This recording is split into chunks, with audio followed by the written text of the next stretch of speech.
Christy Algar has been campaigning for Tasmania's animal welfare legislation to be changed for 8 years. She says the community is being let down by the state's inadequate laws. Animal welfare legislation is just so riddled with holes. It needs to become stronger.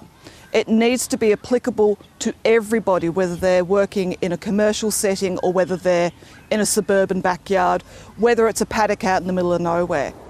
Ms Algar says the case of Tasmanian labradoodles is just the latest example of animal welfare standards being breached.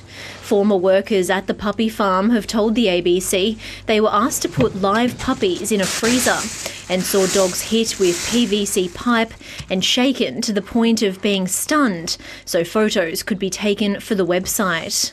It feels ridiculous in 2024 to need to say out loud that putting puppies who are alive into a freezer with the intention of killing them is not acceptable.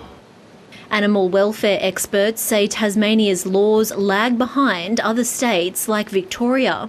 I would argue they've probably got the strongest laws against puppy farming. So what they do in their legislation is cap the number of breeding females that a dog breeder essentially can have and the number of litters that they can have.